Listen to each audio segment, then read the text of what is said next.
Al-kindi, on rays. Here begins the theory of the magical arts. Chapter 1. On the origin of the doctrine.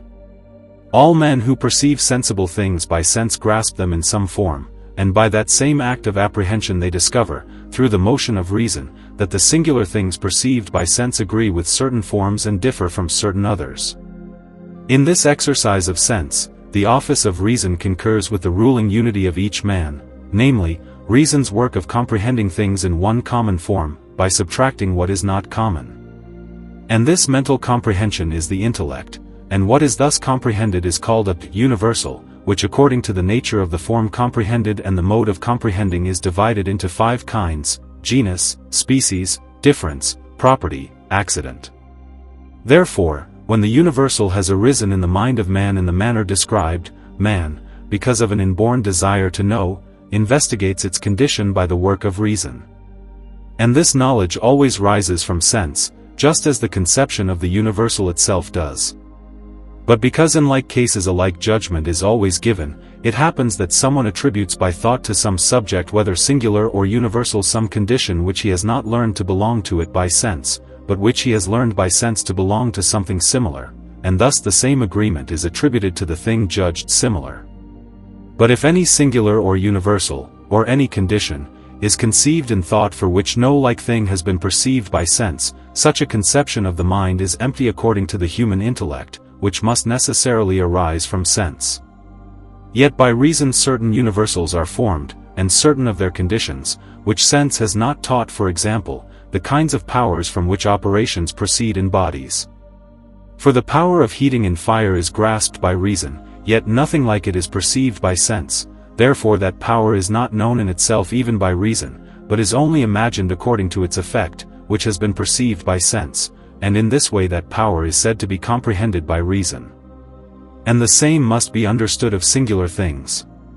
For if no like things of them are subject to sense, the intellect that comprehends a singular in this way is empty, even if it seems to someone that the thing has thus been comprehended.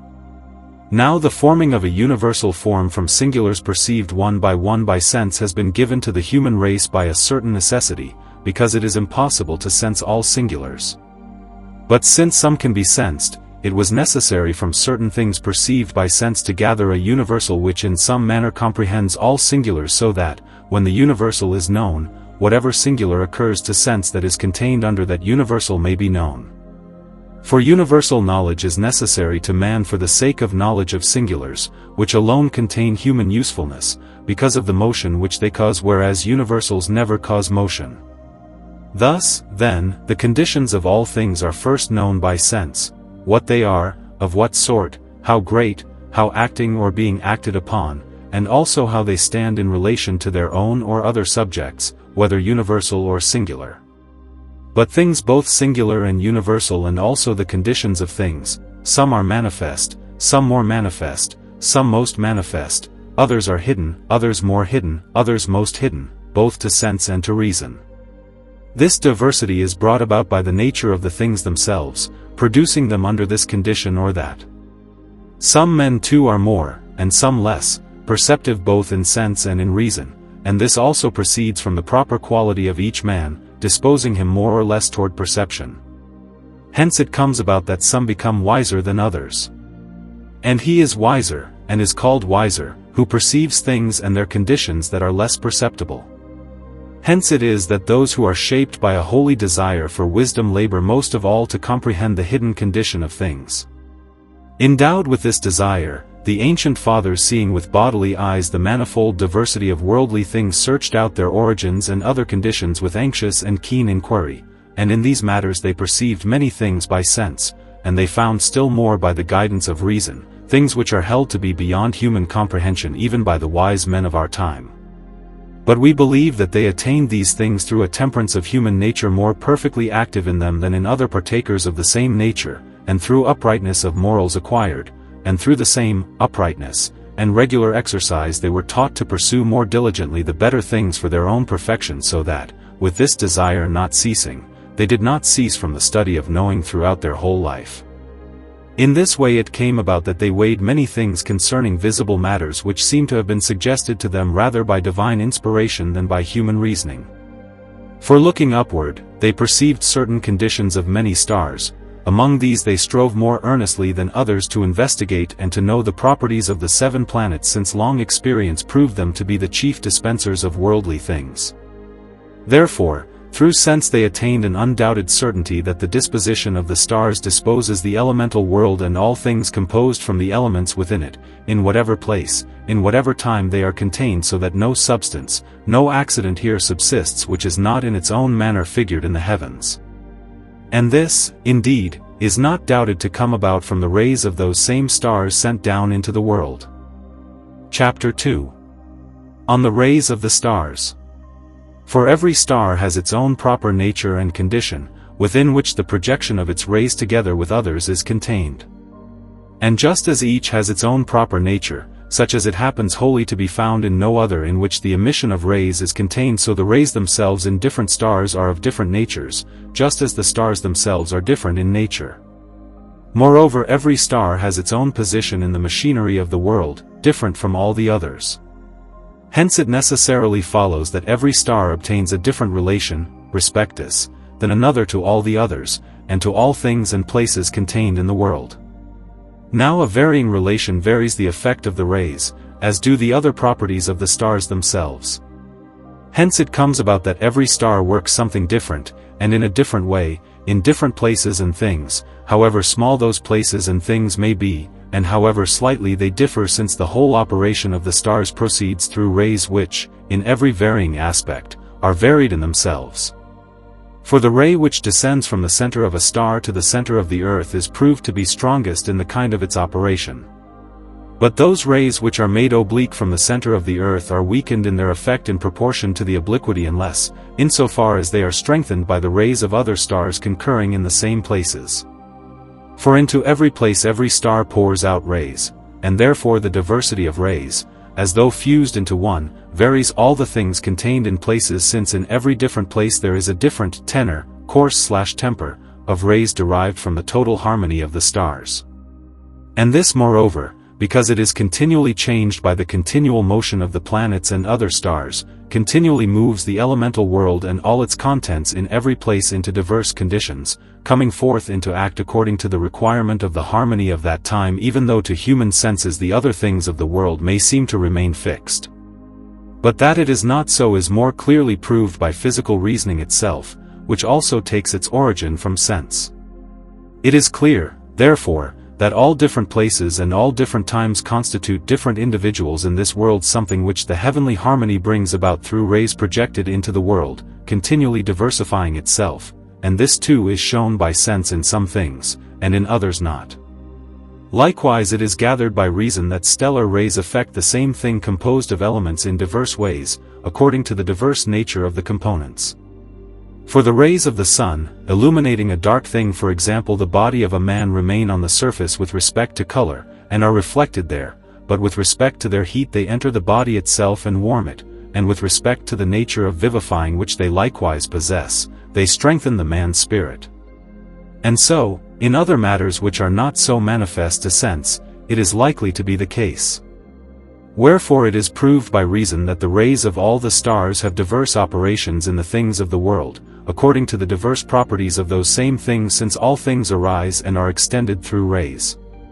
But this also is to be carefully noted, since everything in this world is continually moved by some kind of motion, the form which it receives through motion has as its underlying matter the form of which that same thing is deprived. For every form now existing is the matter of the immediately following one, which passes into it through the motion of stellar rays ruling in the thing with its whole condition. Hence it comes about that a diverse underlying matter receives through motion a diverse new form, namely according as it is more fitted by its own nature to receive that form. And from this it comes about that from wheat seed a wheat harvest is produced more readily than a barley harvest in this place, whereas if barley seed had been cast there, a barley harvest would have been generated by that same power of the rays concurring in that place, which, being the same in whatever place it exists, works differently according to the diversity of the matter found. And know this too, that the morals of men and the habits of beasts modify the underlying matter and are often found, as it were, to be part of it in the effect. From this cause it is that the son of a king is king after his father, because the habit of succession, existing in the seed through a quality of customs, affects the son who is generated with the same habit that the father had, by reason of the easy passage from such matter into such a matter-formed thing. And the son of a smith is more often born more apt for his father's craft, the stellar rays dispensing such a motion about the matter. Therefore the diversity of things appearing in the elemental world at any time proceeds chiefly from two causes, namely from the diversity of matters and the varying operation of stellar rays. And between these, because in some there is a greater, in others a lesser difference, things are produced in diverse places and times, some more and some less different. Hence some things are found to differ in genus, some in species, and some only in number. Underlying matters of things differing in genus had more difference among themselves than the matters from which differences in species proceed. Likewise, the matters from which things naturally differing in species were made differed more among themselves than the matters from which, by nature's motion, individuals differing only in number were made. In the same way, the collection of stellar rays which works things differing in genus in diverse places contains more difference and diversity in itself in those diverse places than that which works differences of species. Likewise, that which works things differing in species has more difference and diversity in itself in diverse places than that which works things differing only in number. For this is the condition of the heavenly harmony, since all stars are of diverse natures, and thus all their rays are of diverse effects. It happens in the elemental world that ray effects help one another about the same matter, and in other matters hinder one another, and in everything made by the harmony there is some star predominant, and likewise some sign, which bears the chief rule in the working and governing of that same thing beyond the rest. From this mutual condition of rays so great a diversity of things arises in this world that nowhere are two or more things actually existing found wholly alike in all respects, even though human sense is not sufficient to grasp the difference. When, however, from some kind of matter some kind of thing is generated by motions made in that same matter, as happens frequently, such generation is called natural by men. But when beyond what is usual from such a kind of matter such a kind of thing is generated, such generation is judged to be preternatural.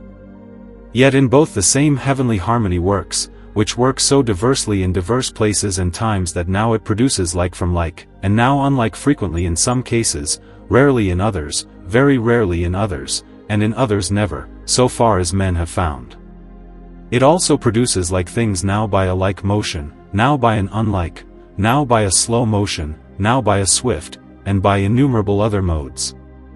The things of this world and their motions are found to vary according to places and times, and because they proceed from a heavenly cause, either all of them or some of them will lead into wonder the wise man who knows the power of this cause.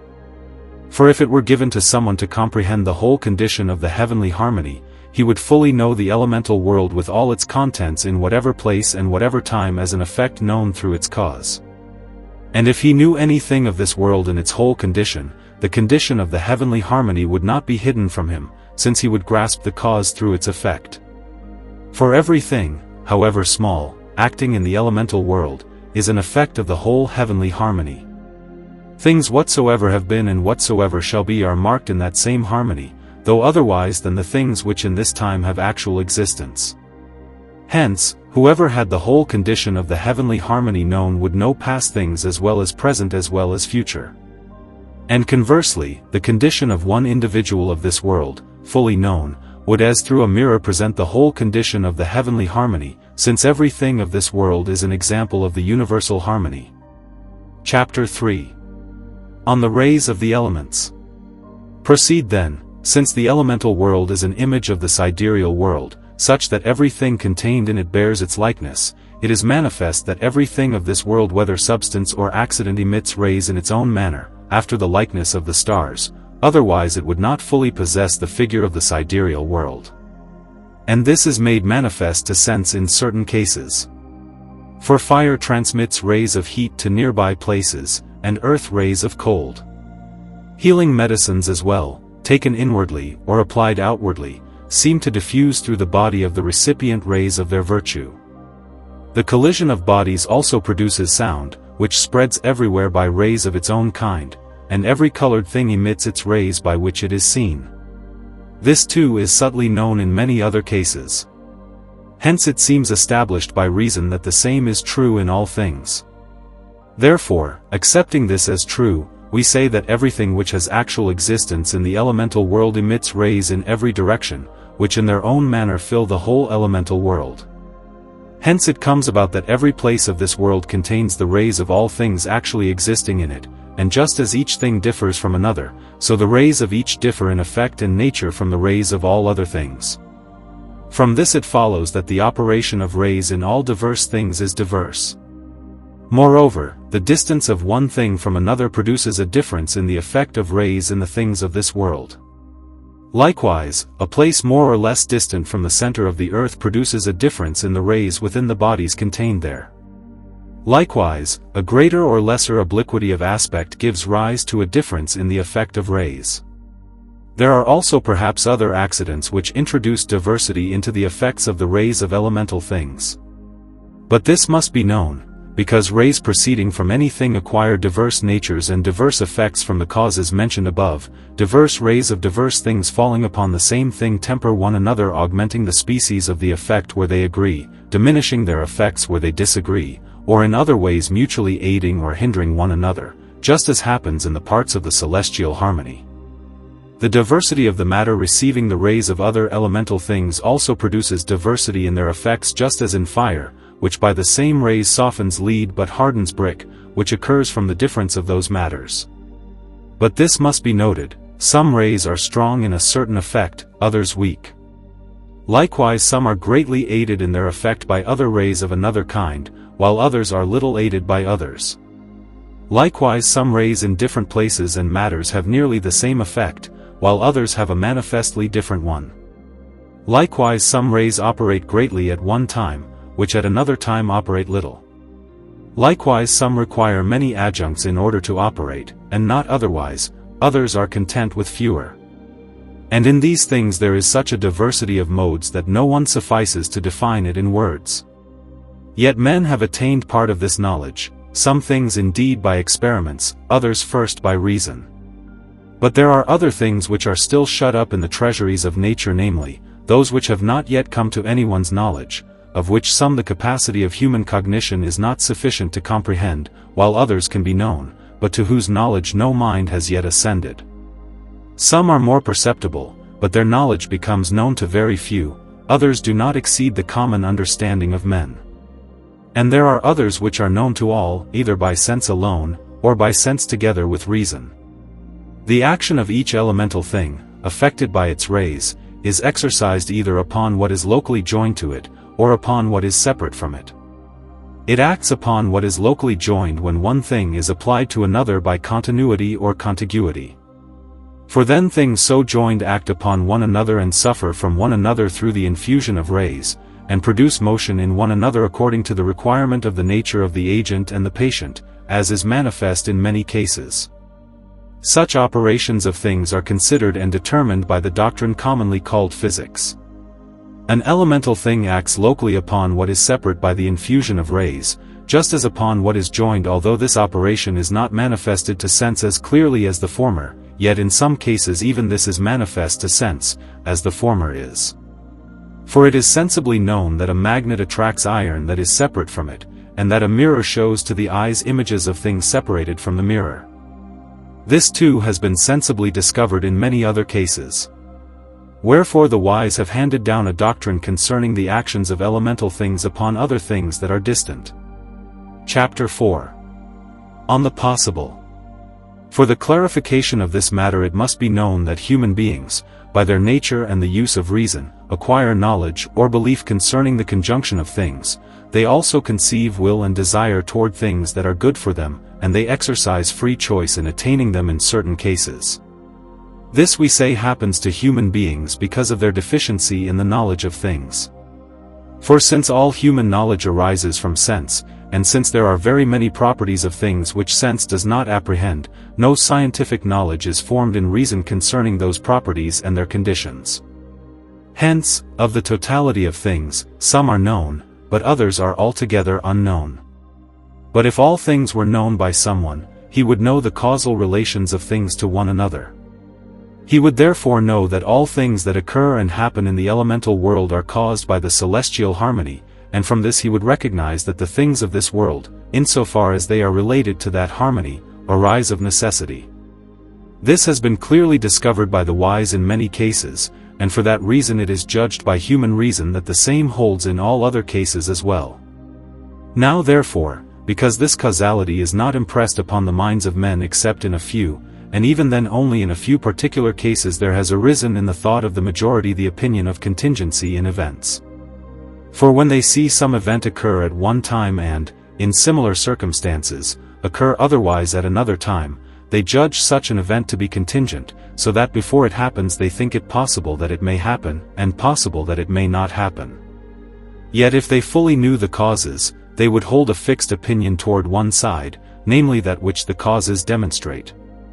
Even those who have grasped the universal judge both alternatives as possible by abstract thought concerning things known through sense and particular occurrences, though the wise man, by relating them to causes, knows that one alternative is necessary. Thus all human beings think many things as future contingents, and for this reason they desire what they think possible. But if they had weighed all the circumstances, they would recognize such things as impossible because of necessarily existing causes, and they would neither believe that they will occur, nor conceive desire or hope or fear concerning them. For things known to be impossible do not admit such affections of the soul. Indeed, we desire, hope for, and fear only contingent and possible things. Therefore, human ignorance is the cause of the opinion of future events, and through this medium, ignorance is the cause of desire, hope, and fear, whose cause is also, in another way, the imperfection of existence. Desire, hope, and fear, since they are properties of individuals, are part of the governing unity of that individual, and according as they are present or absent, they produce a difference in the rays that proceed from any individual toward other things, near or far. Thus the addition of will in human action adds something to the effect. Let no one be troubled by what we have said that elemental individuals act by their rays upon other elemental things. For this is said according to human consideration, which proceeds thus: when one thing is found conjoined with another by some condition, one is considered the active cause of the other, whether the conjoined things are locally joined or separated. Hence fire is called the active cause of the heating of a thing joined to it, and the magnet is called the active cause of the approach of iron which it attracts to itself by its nature. According to this common manner of consideration, therefore, we say that one elemental thing acts by its rays upon another, although according to strict truth it does not act, but the celestial harmony alone operates all things. Therefore, in elemental things that undergo what we call action and passion, there is only concomitance. And when we consider the conditions and connections of elemental things among themselves, without regard to the celestial cause, the consideration is physical, whether the things are locally joined or separated. But when we investigate elemental events through celestial causes, we undertake a metaphysical consideration. Chapter 5. On what promotes the effect of motion. Therefore, treating of the effect of rays proceeding from elemental individuals actually existing toward other distant things, we add that all things which exist actually produce some motion, either always, or at some time and not at another. Those things which always move others, and always in the same way, need not be comprehended under the rules of this doctrine. Hence we judge it a useless labor to assign that one thing is related to every other actually existing thing by likeness or unlikeness, for this is publicly manifest as always so. But those things which at some time and not at another produce some species of motion, or do so in one manner and not another, are useful to know for the sake of good and evil. Yet amid such great diversity of things, no science is perceptible to human beings except in a few cases, and among those few only in matters that human foresight can weigh. Thus, for the present, only those things that proceed from human will are to be investigated, leaving aside the motions which other elemental things produce in distant things by their rays without human operation. Man, therefore, by his proportional existence, arises as something similar to the world itself. Hence he is a microcosm, and is so called, because he receives the power of inducing motion in suitable matter by his works, just as the world does through imagination, intention, and faith preconceived in the human soul. For when a man wills to do something, he first imagines the form of the thing which he wishes to imprint by his work upon some matter. After conceiving the image of the thing, according as he judges it useful or useless to himself, he desires it or rejects it in his mind. Next, if the thing is judged worthy of desire, he desires the accidents by which that thing may come into act, according to the opinion he has assumed. The accidents that assist in inducing motion are the passions of the soul. Concerning these we say that imagination and human reason acquire a likeness of the world, since the species of worldly things are actually imprinted in them through the exercise of the senses. Therefore the imaginative spirit has rays conformed to the rays of the world, and from this follows the power of moving external things by its rays, just as the world itself both higher and lower moves things by its rays with diverse motions. Moreover, when a man conceives some bodily thing by imagination, that thing receives actual existence according to its species in the imaginative spirit. Hence the same spirit emits rays that move externals, just as does the thing of which it is the image. Thus the image conceived in the mind agrees in species with the actual thing, according to the exemplar of the image produced either by voluntary work, or by natural work, or by both. Therefore it should not be wondered at if the constellation which produces an image in the mind of a man produces the same image in some other subject, since the latter differs from the former only in matter. For we see that at one time almost innumerable animals of one species are produced in the world by a single constellation operative of that species. This is because much matter is disposed to receive the same species by the same constellation, and speaking physically by the actions and passions of elemental parts imitating the constellation. In the same way, the mental image and the real thing, because they are of the same species, follow one another, provided that the matter of each is inclined to receive that form and that the other accidents required by place and time for the generation of the thing concur. The first and principal accident necessary for the generation of a thing according to the exemplar of a mental image is the desire of the man who imagines that the thing should come to be. For desire joined to imagination is like scammony mixed with a medicine, which by its virtue makes the whole medicine laxative. Thus the desire of a man assumed over some motion to come about for someone or for some individuals, joined with the imagination of that same motion, renders the imagination itself motive of external individuals by the rays transmitted to them, with the effect of motion. And the desire must be intense if it is to have an effect of motion together with the other required factors, for things negligently supplied do not suffice for the intended effect. Faith concerning the future effect is also an accident necessary together with the foregoing. For one who despairs of the effect frustrates his effort, even if he has wisely executed the other things. For firm faith or hope concerning the desired outcome is the strength and support of desire, aiding desire toward its effect, just as the proper admixture of scammony aids a medicine to act when it is administered. But this must be carefully noted. Even these things joined together do not suffice by themselves to induce motion by their rays in distant things. For imagination, desire, and faith are formed inwardly in the spirit of man, hence they do not have actual existence as things extended in places. Therefore they do not achieve their effect by themselves without some other adjuncts of actual existence except perhaps rarely. External action, however, whether of the one who imagines or of another, is an accident which, when concurring with the foregoing, produces motion in matter externally placed, as has been discovered by many. Thus, in order that the thing conceived in the mind may pass into an external act in the world, one procures the actual existence of accidents by work, according as one judges that the thing can come about through operations. There are two kinds of works through which, when properly performed, the thing conceived in the mind proceeds into act, namely, speech of the mouth and operation of the hand. For there is speech which, when uttered by the mouth of a man together with imagination, faith, and desire of the speaker, sometimes produces actual motions of individuals in the world. This has been clearly proven by frequent experiments, to such an extent that almost all nations of men utter words by which they believe motions are induced in certain elemental things. Hence prayers are made to God, to spirits, and to various creatures for obtaining good and excluding evil, by motions introduced into things through the utterance of words. Yet with words it is necessary, in most cases, that other things be joined in order to achieve the effect. Chapter 6. On the power of words. Since, then, words are believed by human beings to contain an effect of motion, resuming the matter, we say that voices brought forth into act make rays, just as other actual things do, and by their rays they work in the elemental world just as other individuals do.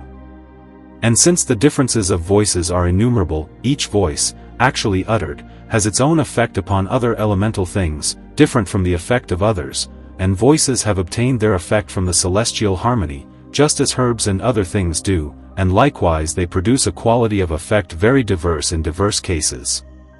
For some voices strengthen the operation of Saturn, others that of Jupiter, others of Mars, others of the Sun, others of Venus, others of Mercury, others of the Moon. Likewise, some agree in effect with certain images of the heavens, others with other images, since certain voices when uttered promote the power and works of Aries in the elemental world, others of Taurus, others of Gemini, others of Cancer, others of Leo, others of Virgo, others of Libra, others of Scorpio, others of Sagittarius, others of Capricorn, others of Aquarius, others of Pisces, and others of other images depicted in the sphere of the fixed stars. From this it happens that some voices, when uttered under one constellation and lordship, have their effect, and others under another. Likewise, some voices have an effect upon fire, others upon air, others upon water, others upon earth. Likewise, some voices, when uttered, have effect upon animals, others upon trees. Likewise, some have effect upon one species of animal or tree, others upon another. Likewise, some voices have power over one genus of accident, others over another. Likewise, some voices have power at one time, others at another. Likewise, some have power in one place, others in another. Likewise, some have effect by themselves, others only when uttered together with other things. Likewise, some have one effect when uttered in one manner, others in another manner. Likewise, some have effect only if uttered once, others not unless many times, likewise some by themselves, others not unless with some work. And in many other ways voices differ in their effects, but all their powers are attributed to the celestial harmony, which dispenses the things of the elemental world according to its diversity. For an effect to be obtained, there is always required the intention of the speaker along with the imagination of the form which, through the utterance of the voice, he desires to come into the matter actually. After this it must be known that although all voices existing in act signify the whole universe of things, nevertheless some signify certain things more expressly than others, and this is plainly discovered in some cases. Of things that signify, some signify naturally, namely according to the requirement of the complexion of the speaker, as do the voices of birds and brute animals. Such voices indeed, although they have effect like others through their rays, nevertheless their effect is not known by humans through sense except insofar as, when actually uttered, they excite the mind of another bird or animal hearing them to comprehend something.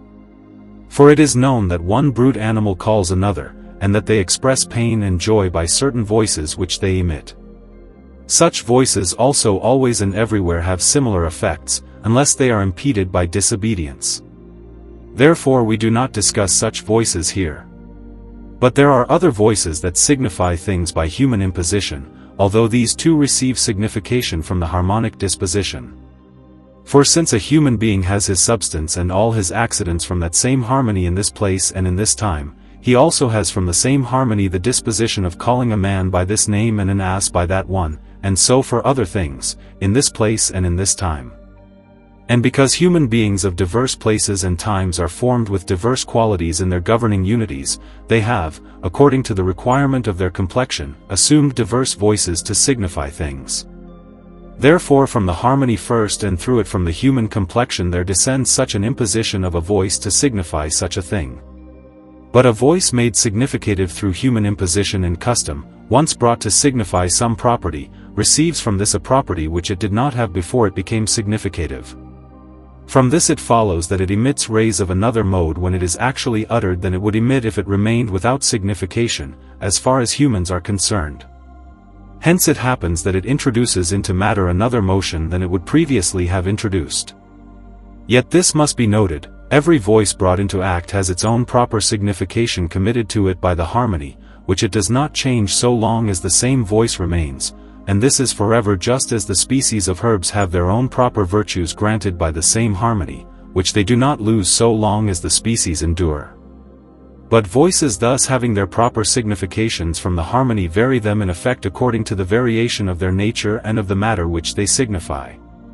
Hence it happens that the rays they emit when actually uttered sometimes produce motions in matter, sometimes not, and sometimes a greater motion, sometimes a lesser, according to the diversity of their nature and of the matter which suffers from the voice when it is uttered. Thus every voice that signifies by human imposition also signifies by the imposition of the harmony, though most often it signifies something else, or in another way, by the one than by the other. But when in one voice there concur both the imposition of signification made by the harmony and that made by human beings, the power of the signification of that voice is doubled. For if the name homo, man, had, from the harmonic disposition, the signification of man in the way it has it from the imposition of Latin speakers, it would operate by its rays in matter, when uttered, with a double power, namely natural and accidental, and thus it would rise more strongly into effect, and the same holds for all other names. Such a concurrence of significations comes about sometimes by chance, according to the opinion of the common people, and sometimes by definite human reason.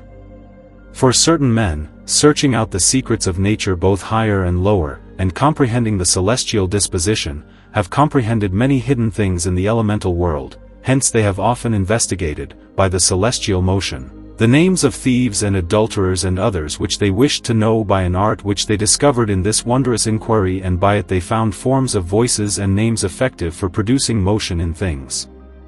There were also other men endowed with so happy a complexion that the natural efficacy of certain names came to their knowledge by reason or by intellect, more often in dreams, sometimes also in waking, since their good complexion directed their knowing. Many also hold the opinion that incorporeal substances reveal to human beings many things that become known neither by sense nor by reason founded upon sense.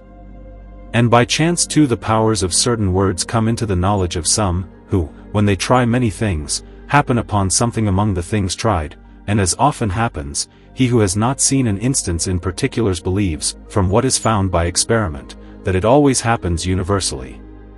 However, the forms of words have come into knowledge together with the power attributed to them.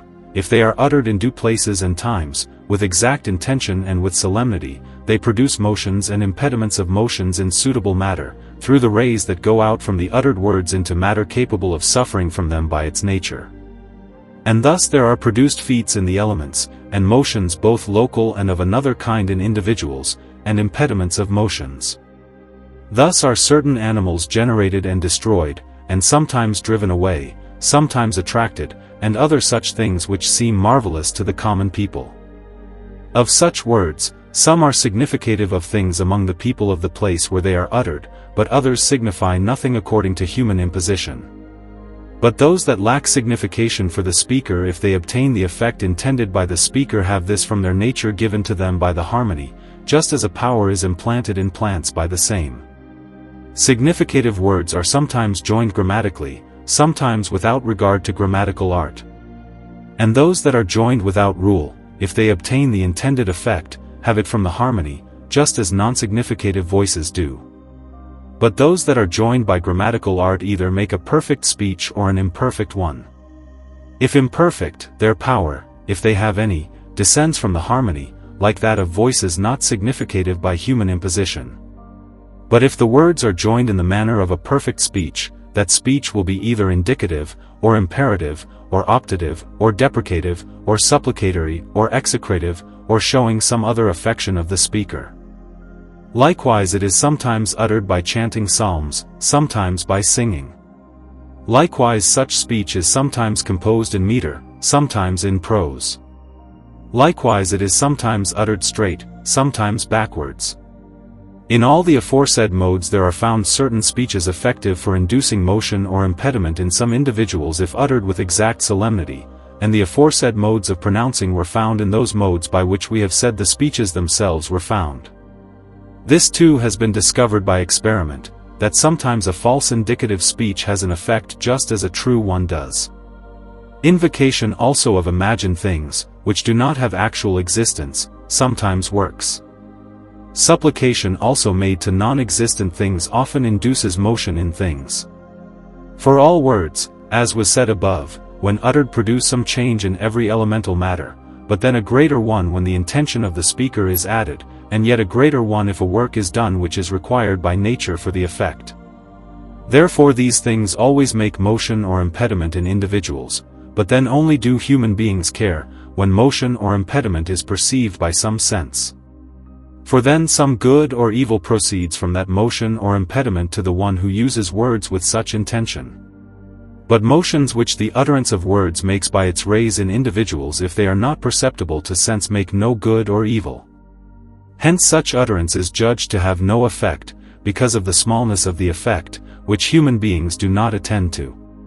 Every word indeed every voice, significative and non-significative has, from the harmony, its own matter upon which it works when uttered with due solemnity, as was said.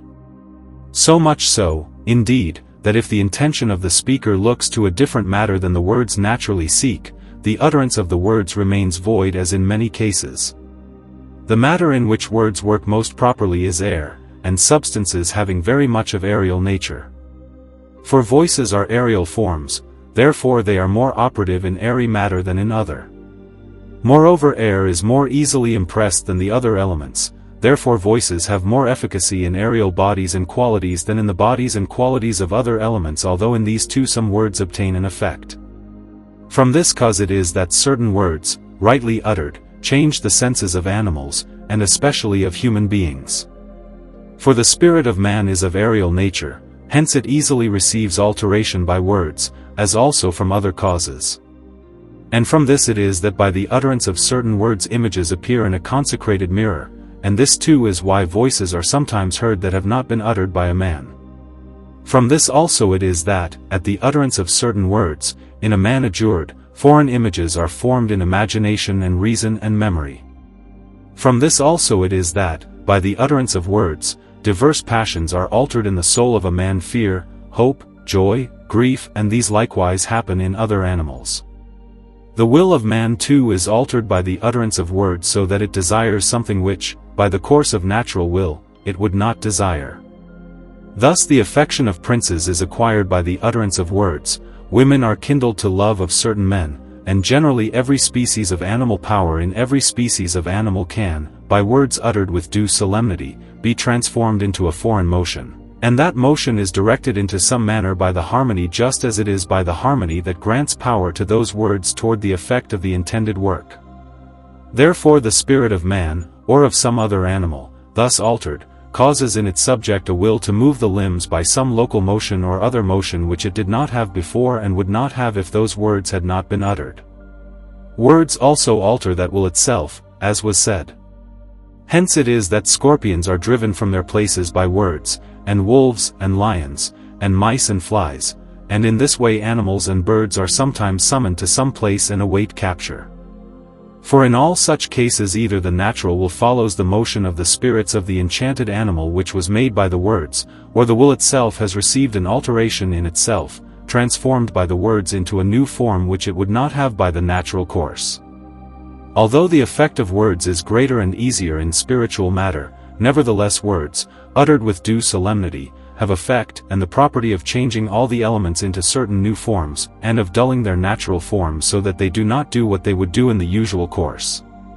For the earth, although naturally cold, is heated by the force of words and retains heat. Water too, which by its nature permits heavy bodies to be received within it, is deprived of that nature by the force of certain words, so that iron floats upon the waters. Air too, by words, ceases from blowing and from generating rain. Fire also ceases from burning by words, even when combustible things are applied to it. From this it comes that heavy bodies are often carried through the air beyond the usual course of nature, and light bodies by the force of words descend downward. Lightnings and flashes and clouds and darkness and other accidents of the elements are produced. But in all these, the rays proceeding from the voice give to the thing or take from it, by their harmonic property some form which it would otherwise have, as was said, and as appears clearly in the magnet, which deprives iron of the nature of descending to the center when it is applied to it. Therefore, when words significative by human imposition, joined in the manner of a perfect speech, are uttered, they often obtain from their conjunction an effect by their rays which they do not have when uttered separately, just as herbs compounded in a compound acquire by the composition an effect which they do not have when separate, especially when the desire of the speaker lends aid. Among all the kinds of speech, however, the optative has more efficacy, as being that which signifies desire by its meaning and proceeds from desire in its natural existence, and therefore its rays work motion in suitable matter more effectively than the rays of other kinds. For the desire of man is in the heart, which is the center from which all voluntary operations proceed, and this center has its centric nature in some manner conformed to the center of the world.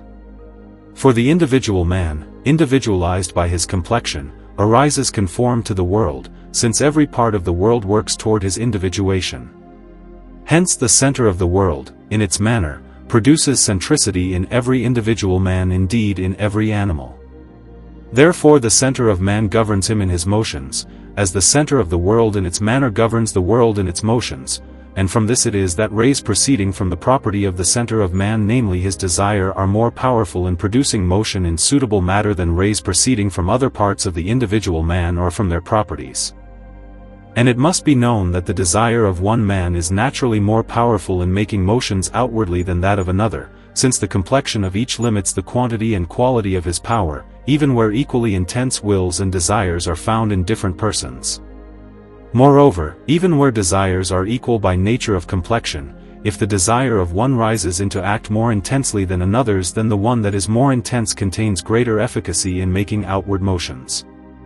And when someone's desire is so intense that it induces other works which are necessary for the effect, together with the utterance of words, the rays of that same desire assume a consummating power, so that in externally placed things and chiefly in aerial bodies motions are made now greater, now lesser, according as place and time and other circumstances promote the effect of that desire. Since the celestial harmony makes all things in the elemental matter, here acting, there suffering, by the formative power of that same harmony.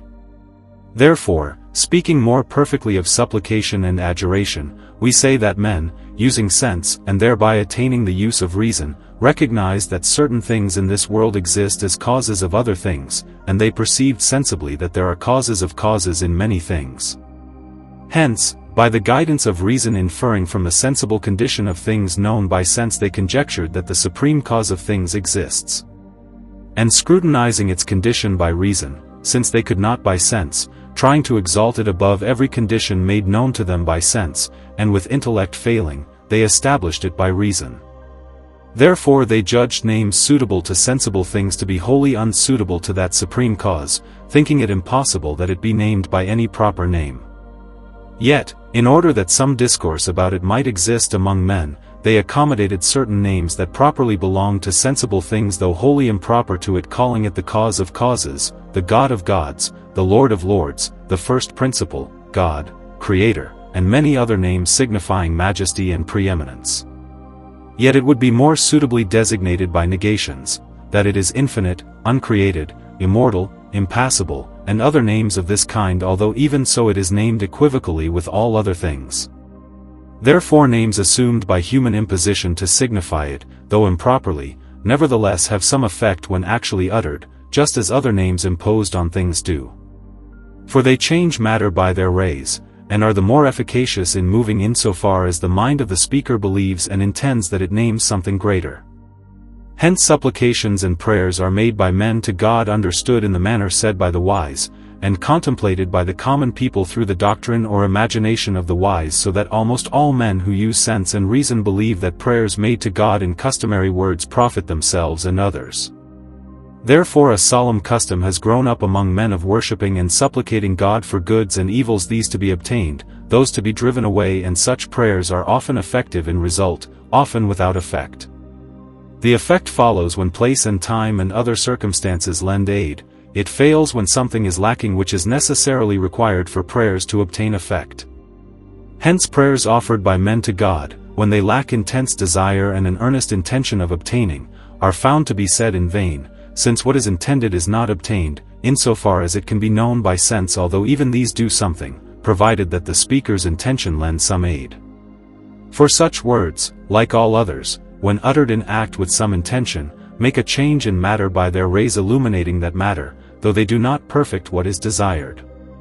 Even when supplications are uttered to God by men who have attained no knowledge of God, provided that desire of obtaining is present and hope or faith of obtaining, the words so spoken have their effect even if the one who speaks with will to obtain has no faith about God. For no man can know God, but such ignorance in the speaker does not impede the effect of motion upon matter, provided the speaker's wish is present, together with the other solemnity that is required by the harmonic dispensation. Therefore prayers and supplications are to be made by men concerning contingent cases, with devout minds and intense desire, for they will not lack effect although as to the very case for which they are made, sometimes they do not avail. Yet they profit in some way for us, to whom ignorance of causes produces the opinion of contingency regarding things which, according to the order of causes, arise of necessity within which order it is established that this or that should happen through prayers along with other causes. Therefore prayers to God are necessary to men for obtaining good and avoiding evil, because of their ignorance concerning the order of the harmony, in which it is often disposed thus, that a thing does not happen unless prayers, together with other causes, work the effect of the thing in the elemental world. But this must not be thought of God that he who is wholly immobile is moved in any way by the prayers of men, however great the desire with which they are uttered. Rather, once God is prayed to, elemental matter is moved by the prayers, if we speak physically, which by the celestial disposition first and chiefly receive such a motion so that we may state simply the effect of the metaphysical cause. Therefore, when supplications are made to God by men of devout mind and inclined desire, with due solemnity, for inducing some motion in subjected matter, the desired effect follows, the harmony first procuring all things in all things. Nor are supplications directed only to God, but also to spirits, which some men believe to exist, though their existence is not perceptible to human senses. For many believe angels to be incorporeal substances having power to make motions in elemental things. Men also believe those freed from the body to retain spiritual existence and sometimes to make motions in this world, and to be induced to do so by the affectionate prayers of men. But there are others whose knowledge and faith are derived from sense alone, and therefore they do not believe in a nature of spirits existing in any manner that can come to human knowledge. What motions and images occur in air or in another element or in an element, 8 things not usually produced by the commonly known course of nature, are not from the operation of spirits, but only from the condition of the celestial harmony disposing the matter to receive such motions and such images through the actions of other corporeal things moving that matter to the likeness of the harmony, such as prayers and names and certain other things, such as herbs and gems. Whatever the faith of the one who supplicates regarding these matters, the effect follows provided he pronounces with the highest desire and with the due solemnity of work or other motion. And this has been said concerning supplication, which is a deprecative speech directed to an operative power for drawing forth motion in some matter assumed in the thought of the speaker. But adjuration is a deprecative speech directed to the matter of motion, setting forth the condition both of the operative power and of the matter itself. For adjurations are made by the works of God and of spirits either true or supposed, which either have been done or are thought to have been done. Likewise adjuration is made by the passions which the subjected matter has, or has had, or is thought to have, or to have had, as when water is conjured by its liquidity and by the passion of solidity which it once had in some place, according to the relation of history. But it matters little for obtaining an effect of motion whether the operations and passions by which the adjuration is made are or are not, were or were not, provided there is intense desire in the adjurer with due solemnity. For false speeches sometimes have an effect of motion in matter by celestial largess, just as true ones do. Execrative speech is the laying on of evils by words upon the matter of motion, in a manner of speaking either optative or imperative or supplicatory, and some such speeches have an effect of motion if performed with exact solemnity. Interrogative speeches and declarative speeches of praise or blame are sometimes found to have effect through the desire of the one intending, but they are not so effective in most cases as supplicatory and conjuring speeches. Moreover, the manner of speaking sometimes works toward the effect. For often what is pronounced by singing or psalmody works an effect which it will lack if it is uttered uniformly, and this diversity like the others is wrought by the celestial dispensation which works all things in all things by its formative power. Therefore concerning words significative by human imposition, let this suffice for the present, adding that there are certain names which have received no signification from human imposition, yet when uttered with intention are found to have great effect. And among these, some are considered names of God, others of spirits, or of stars, or of signs. Names of God are attributed to him by men because, in their natural existence, they have a respect toward God, not that they define God, for that is impossible for any particular thing, but because they contain, in their natural signification, a sign of his majesty more express and more than other names, in a manner befitting voices. And therefore such names are more efficacious in effect, the celestial harmony producing them in their active properties with respect to supreme majesty. In like manner names are formed in the elemental world by harmonic operation, conformable in power to spirits and to the individual stars and signs, each singly. Hence when they are uttered with intention and due solemnity, they work in matter what spirits and signs and stars comparable to them by nature have to work. For one works through another in such matters, since the operation of the higher is the operative cause of the comparable name, with the tempering of all the other celestial bodies. And as spirits and stars and signs differ in many ways in nature and work, so names have received from them diverse nature in essence and in working motion in elemental matter, through the rays they emit upon elemental things when they are uttered with intention and in due solemnity. And knowledge of certain such names was attained by certain ancient sages, who by their utterance and power, with due solemnity, performed many marvels. Indeed they procured by their work a suitability in celestial and elemental nature. And let these things said about the power of words suffice. Chapter 7. On Figures. Manual operation sets elemental things in order for producing an effect of motion. For by many repeated experiments the sages have proved that figures and characters, engraved by human workmanship in diverse materials, with intention and due solemnity of place and time and other circumstances, have had an effect of motion upon external things. And this is because every actual figure, indeed every form impressed in elemental matter, begets rays which work certain motions in other things, as has been said above. And each figure has its own nature and virtue different from another, just as their forms are diverse. Wherefore there are certain characters having power and virtue over fire, others over air, others over water, others over earth, some also in the east, others in the west, others in the south, others in the north, some in what is high, others in what is deep, some in the species of man, others in other species of animals, some in herbs and shrubs of this species, others in herbs and shrubs of another species. Certain characters also, engraved with due solemnity, strengthen the operation of Saturn, others that of other planets, others that of the fixed stars. Likewise some agree in effect with Aries, others with other signs.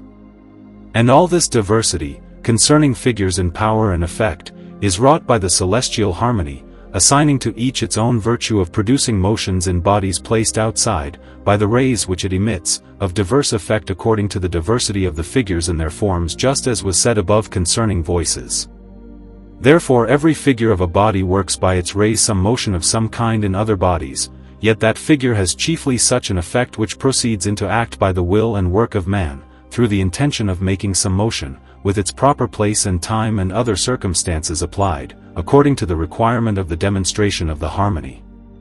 Hence, by the sages who have perceived the secrets of both natures, certain characters have been found which, engraved with due solemnity, bring an effect in driving away or in inducing diseases in men or other animals. Likewise certain characters are such that, made in suitable matter and with due solemnity, by their rays they drive away wolves or serpents or flies from places near or far. And it has been found which character has which effect, and what solemnity is to be applied in making a character of any figure, in some cases by celestial disposition showing it, in some by the industry of the student finding it, in some by revelation of spirits, both in dreams and in waking, and in some by casual experience, just as was said above concerning the effect of words. Chapter 8. On Images. Images also are made of men and of animals of diverse species, with observation of place and time and other solemnities, and when these are brought solemnly into actual existence by human work intending some theme, they obtain an effect of motion in things, namely of promotion or prohibition, the celestial harmony in forming an image so made in its virtue through the projection of its rays. And the image, after the likeness of that which it represents, casts its rays into elemental things and moves them in some manner by the power of its rays which it has received from the harmony. And the species of images require diverse materials according as they are made under diverse constellations, and likewise diverse solemnities of operation. Knowledge of all these proceeds from knowledge of the nature of the stars and of the nature of matter concordant or discordant with the property of the constellation, and from knowledge of the power of words and works which are required, together with the intention of the operator, in the formation of the image. Thus consecrated images, made by men who know these secrets of nature, endure, retaining the effect of motion, as has appeared clearly in many cases. But an image of an animal, because it is a likeness of an animal which has a center and a governing unity approaching more nearly to equality, like the world is more apt to receive virtue through words and works exhibited by a man in its formation, intending the effect of some theme, with will and sufficient desire, than are the species of things which have a center and a governing unity far removed from equality. For these bear in themselves and in their rays a greater likeness to the world which is of perfect equality than those do. Customary works of men induce customary passions in bodily things, and unusual works introduce unusual passions into things. For by habit worldly matter is disposed to receive customary forms through customary actions. But actions done beyond the customary do not find matter accustomed to them. Wherefore it is necessary that strange forms be produced by such actions. Hence it is that the backward utterance of words produces in some matter an unusual form and motion, and likewise the twisting back of a spinner causes a motion which ordinary twisting does not cause, and the same is in all human works done against custom with the intention of inducing some kind of motion in imaginative matter. Yet not whatever is intended by such works proceeds at once into act, but only when at length such a power is inserted into that work by the celestial harmony. When and how that comes about in certain cases has been discovered by the sages by one of the modes aforesaid. Chapter 9. On Sacrifices. Among the manual works of men, sacrifices are found to have greater efficacy and power for inducing motions in the elements and elemental things, those sacrifices by which certain individuals are destroyed from actual existence into non-being. And the more the things which are destroyed into non-being by human action approach an equal temperament, the more that work is found, most often, to have a greater effect. Hence the killing of an animal, with the intention of the killer and the other solemnities, works more effectively than other sacrifices toward what is intended, which seems to have a natural reason. For every animal has a center and a governing unity and a temperament proportioned in its parts, whereby it is made like the whole elemental world, which has a center and a governing unity and a temperament proportioned in its parts such as it receives from the celestial harmony producing the world so, and likewise that same harmony produces every animal in all its condition. Hence it is that while an animal lives, that animal informs the parts of the elemental world by its rays and in its way acts upon them as upon matter. But when it dies naturally, its death does not change the world except according as universal nature shows in its course.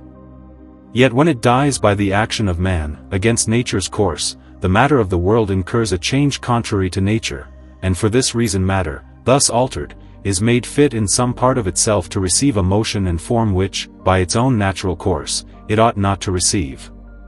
Therefore the imagination of man, and his intention and desire, concurring with the work of the animal's killing, obtains the effect of the theme, when exact solemnity is applied.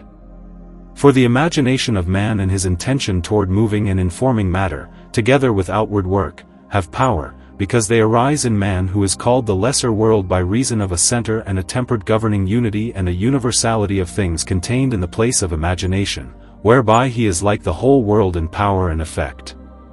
And when a sacrifice is applied by man, that power is doubled, for the cause stated.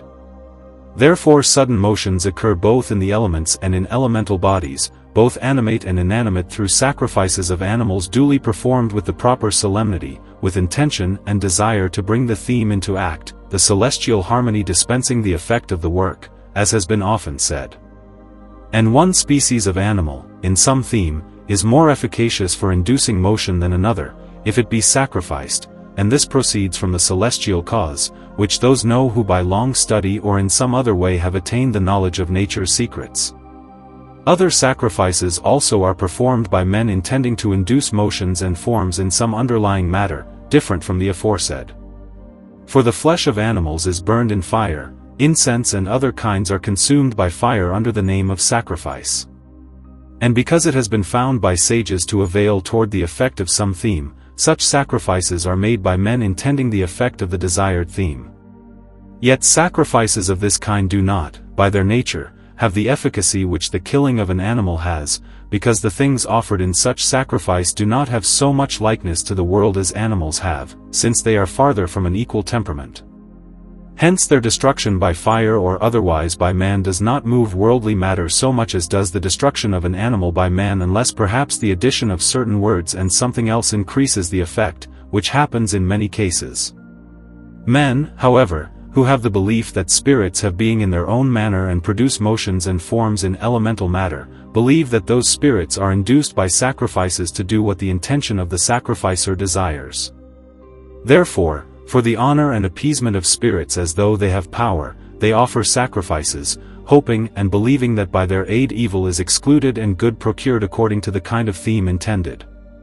Yet this opinion, as was said above, does not arise in the soul of man from the natural root of sense, and therefore whether it is erroneous is unknown to every man. But the falsity of the opinion does not hinder the effect in the work of the sacrificer, provided that the sacrifice has received from the celestial harmony the virtue of doing what is intended, just as a herb applied to a wound is not hindered from its natural effect even if the one who applies it does not believe it will avail.